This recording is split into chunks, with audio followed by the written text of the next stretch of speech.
This video from Casio Help, we're taking a look at PLU programming on the SR-C4500 register. As standard, the machine has 72 department buttons on the flat keyboard here.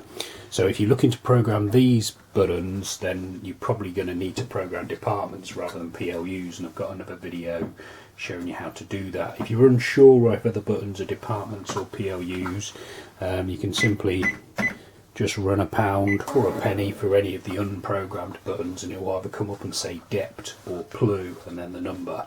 So mine's come up with DEPT, so I know that it's departments that I'd need to program for the flat keyboard buttons. But the machine still has a PLU button here, so you can sell PLUs. So if you knew the PLU number, 6 for example, and then PLU, and it brings up the individual product. So if you're looking to program PLUs, I'm now going to show you how to do that. So as with all the programming, it's PGM key round to the PGM mode, and then arrow down to PLU setting. If you've already programmed departments, you're going to find this PLU programming very similar.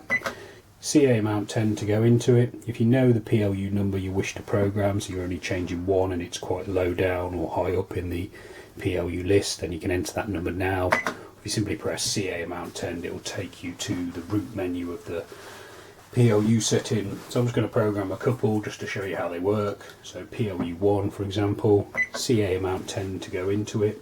And then I always like to arrow up and start at the very top. You'll see I've put in my alpha overlay keyboard just to make it easier when I come to enter the PLU description. So you have a delete button here to get rid of the default Casio text, and then you can type in your description up to 12 characters.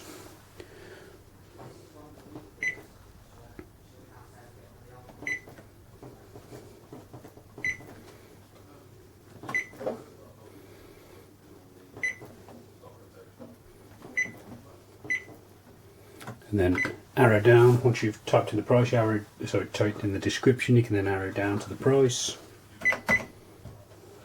Tax, I mean this is optional, so if you've set tax up on the machine, then you need to assign the appropriate tax rate now. To do that, TS1. If you're not using tax on the machine, then you can ignore that. I've set my tax rates up and I want that product to be under tax rate 1. Department link, I'm going to assign it to department 1. I'm not going to set up groups because that can cause confusion if you're currently using departments. Open PLU, this is whether you want the price to be variable on that product, so I'm going to leave that as no. And then advanced is really unusual settings like negative item, single item cash sale, or zero priced PLU. So I won't look at those because I don't think they're particularly relevant. So when you've programmed your product, so I've got product description, price, tax rate, assigned it to a department. Assigning it to a department is important because then it will go somewhere on your reports. So on your standard end of day Z report, you get a list of sales by department. The only thing to be aware of is obviously if you've got these set up as department buttons, if you're adding PLUs, you want to be careful about inserting a PLU into a department, especially number 1, because mine's pre-programmed actually to be a pint of carling, so I don't really actually want that one to go into department 1. So I'm going to change it to department 2. Save it by pressing subtotal.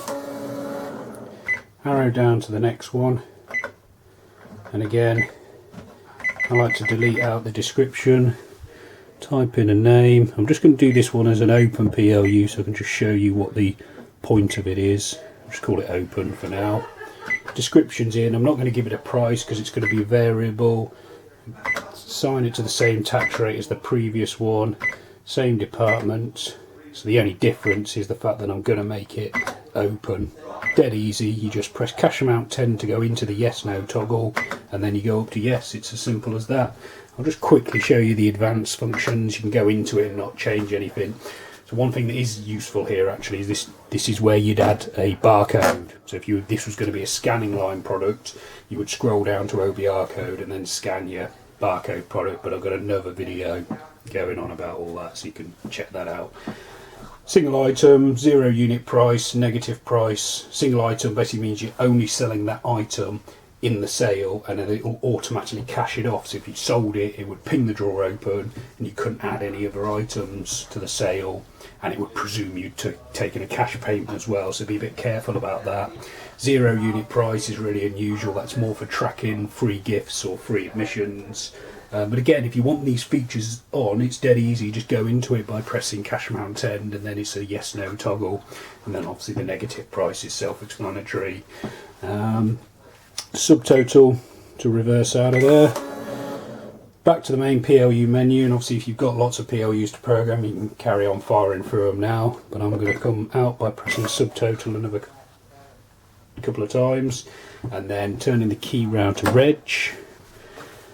So we've programmed PLUs 1 and 2. So to sell PLU 1, it's simply 1 PLU and it'll sell that item. You can use the multiply button, so if someone's ordered, I don't know, 25 of a certain type of PLU, enter the quantity, hit the multiply key, enter the PLU number and then the PLU button, and it'll sell 25 of those. I'll just also quickly show you how the Open PLU works. You type the PLU number in, nothing happens, but it has come up and said open here, so it's now waiting for you to input the price that you want to charge this time. So 56p for example, then you press the price button here. So it's PLU number, PLU button, price, and then the price button. And then you just subtotal and cash the sale off in the normal fashion. Be more videos appearing on screen now showing you how to program and use the 4500. You can also subscribe to this YouTube channel and visit casiohelp.co.uk for more. Thanks for watching.